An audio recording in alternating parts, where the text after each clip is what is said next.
Up next, we talk to Dr. Bob Lawrence of the Dallas School of Music about why notes are boring and rhythms are exciting.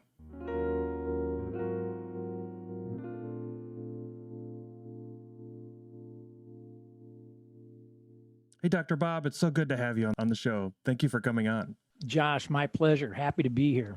I was first introduced to you by one of my students who listens to your podcast, the Jazz Piano Skills podcast, and I've become an avid listener myself. I really appreciate what you do there and enjoy the episodes. Man, fantastic. I appreciate that. So, what made you start the podcast? Tell me a little bit about the podcast. Well, first of all, I've dedicated my life to music education and jazz studies.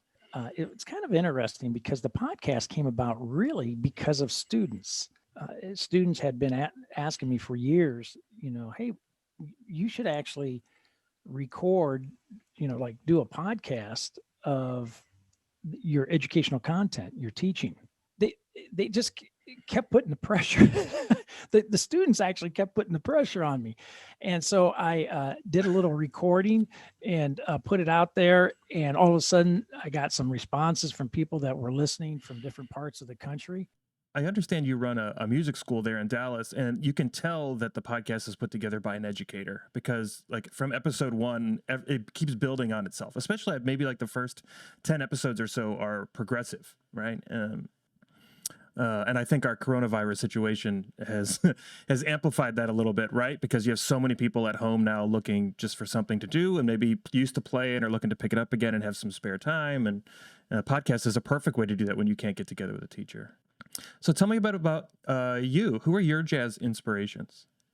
All the usual suspects, right? I mean, Oscar Peterson, Bill Evans, Chick Corea, Herbie Hancock, McCoy Tyner, Hank Jones, Dave McKenna. Oh my gosh, right? Yeah, the list goes on and on and on. In fact, it's so hard because I laugh about this because every day I drive to work, and every morning when I come to the school, I listen to jazz piano on the way, right? And so maybe it's Bill Evans this morning, right? So I'm listening to Bill Evans, and as I drive, I say to myself, man, that's exactly how jazz piano should be played. That's the best sound right there. He's the best. He's the all-time best. No question about it. At the end of the day, I drive home and I listen to jazz piano. So now it's Hank Jones playing. And I say to myself, he's absolutely the best. He's got it nailed. That's absolutely the perfect sound. And so it's kind of funny, right? It just seems like whoever I happen to be listening to at that time seems to be the guy. So there's so many great jazz players. And it's so interesting to me that because if you went back 100 years, this was all a new genre. So, Art Tatum, and then you move into Bill Evans, and of course, Oscar Peterson, you get closer to more modern times. They were all creating new harmonic ideas and new sounds and inventing new voicings. And that still applies today too. Of course, Corey Henry and Sean Martin, if you follow any of these like neo soul guys, like are incredible talents with their own unique sounds. But so much of mainstream jazz today has been building your own unique amalgam of all the things that have come before, right? Yeah, you went back and mentioned, Art Tatum, Fats Waller, Earl Gardner. I mean, right? I mean, the list goes on of all these great players. In fact, I tell students all the time that the blueprint, if you will, the blueprint to becoming an accomplished jazz pianist is already put together for us historically. And so how you should begin to study jazz and approach jazz, you should absolutely do it in a historical context. You just can't say, I'm going to play jazz piano and jump in at Chick Corea. And actually, when you go back to the beginning, like I'll give you a good example. Like if you went back and listened to early jazz piano solos, right? The guys playing back in the Louis Armstrong days, right? It was very much, soloing was very much vertical. It was harmonic. If you have an F chord, F major chord, well, then jack around with the notes F, A, and C. And so if you listen to those solos, they're very vertical. I mean, if you go back to the stride tradition and the ragtime tradition, right? So much is ornamentation around the chord tones and things like that. And even the melodic lines that they create are so focused around staying within the diatonic harmony. Correct. So for any beginning jazz pianist, right, I always encourage them to take a vertical approach to begin, just like historically how jazz has unfolded. And so you got to worry about chord tones before you worry about scale tones, before you worry about non-chord tones or non-scale tones, right? Right. And you see that evolution historically with jazz pianists. And so it's kind of cool when you understand the history of the art form, then you embrace it very quickly because you understand that history is your blueprint. It's your roadmap to becoming an accomplished jazz pianist. Let's come back to that, because I know when I started soloing using chord tones, which if you can't solo with chord tones, you can't solo without chord tones, right? You have to start somewhere. But the solo sounds so boring sometimes. I'd love to hear you play something for us, and then maybe we can discuss like ways that you can make your soloing more interesting and things like that. Absolutely. I'd love to play something. In fact, I was just telling you before we came on, a student came in last night and wanted to learn the, I guess what, Hoagie Carmichael? Is this a Hoagie Carmichael tune? Georgia? Yeah. I think everybody associates it with like Ray Charles, right? But it's a Hoagie Carmichael standard. So we worked on this last night. So I thought, what the heck, man, this can be kind of fun one to throw in and play today. So here's a little interpretation of Georgia on My Mind.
Wow, what a fun tune, right? I think that's such a good tune to approach for a beginner, right? Because there's nothing, it's not giant steps. There's nothing crazy harmonically in there, right? But so much space in the melody for you to be inventive and do things. It's got kind of a bluesy sense. You can bluesy element. I threw in a little stride. I was going to say you got some stride, but you can also throw some like big upper structures and some thicker harmonies. Like you can go so far with it. Plus, it's like it's all 2-5-1s and minor 2-5. So basically, it's the whole thing, right? And I was kind of doing combinations of some traditional shells, some fourthy structures in there as well. You know, so it kind of like you can throw everything in there. Like you were saying before, you couldn't pick up chicoria and start learning to play with chicoria, but Georgia, you could start with something simple, and you can, for your whole life, right, continue to evolve and be more sophisticated with that tune. There's no doubt about it. In fact, the student that I had mentioned that I'm working with that tune last evening, he's just playing changes in the left hand and kind of keeping kind of a Freddie Green kind of guitar, ching, chink, chink, and he's playing the melody of Georgia over top of keeping that time, right? And it sounds fantastic. I mean, just like that. You don't even have to do anything fancy. Well, thank you for playing. That's so great. So coming back to what we were talking about before, there are some things you can do if you're soloing just diatonically. You said this thing in one of your episodes, which is what prompted me to reach out to you, which is that notes are boring. What did you mean when you said notes are boring? Well, by themselves, on their own. Like if you just push a note down, nobody plays a G and goes, man, I just love G. G is awesome. So in other words, we place so much emphasis on what notes to play that we actually miss really what's at the core of jazz. Is a feel. It's an articulation. Right? Yeah. It's an expression. So where's the excitement come from? Rhythm. Okay. What we do rhythmically. In fact, what was that group? I don't even know if they're around anymore. Was it Stomp? They had a whole Broadway thing, right? I mean, they went around beating on garbage can lids. Yeah. Right? They beat on garbage can lids and they packed the houses. Well, why is that? Right? There's no melody on a garbage can lid. So what was so exciting? Rhythm. What I meant by that when I was talking about notes are boring by themselves. Notes in context, notes in a harmonic context. Like if you play a D flat dominant 7, 9, sharp 11, beautiful. But now you're placing those notes in a relationship and in a context. Now that's something totally different. But you go play any note by itself, you can't convince me that that's exciting. And to take it even a step further, Josh, if you take a line, let's say you take a line, an Oscar Peterson line, a nice Oscar Peterson blues line. You know the notes to play, but then you play that line and you don't rhythmically approach it correctly or articulate it correctly. It doesn't sound very good. All right. And I'm thinking back to one of Oscar's most famous solos, the Sweet Georgia Brown solo. And if I remember right, he starts like the first two measures, he's just like, I know, right? He's like playing one note. That's correct. That's absolutely correct. And I think he does the same kind of thing in C-Jam Blues.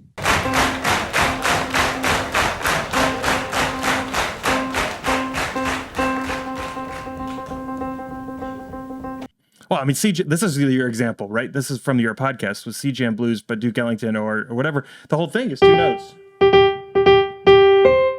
There you go. And seeing how those two notes are treated rhythmically is what makes them exciting. Nobody gets excited about the note G and the note C. And so what I do in working with students a lot, get them used to playing quarter notes and eighth notes and articulating them correctly, rhythmically correctly, right? So if you take, in fact, I did several podcasts on eighth note treatment, right? So where you actually you play 3 quarter notes followed by a pair of eighth notes on count 4, and then shift the eighth notes to count 3, and then shift the eighth notes to count 2, and then shift the eighth notes to count 1. Right. And can you articulate those eighth notes followed by the quarter notes and vice versa, ascending and descending? Can you do that in a way that sounds like jazz? Let's start there.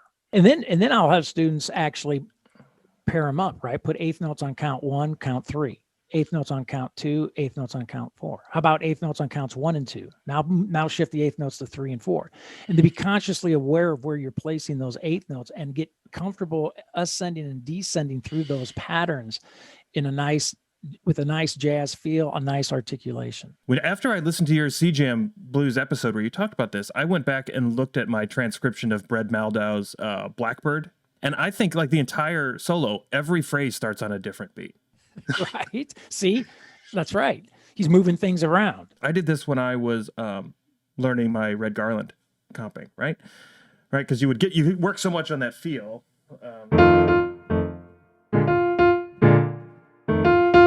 And so you can take that one and move it, then start doing it on 2 and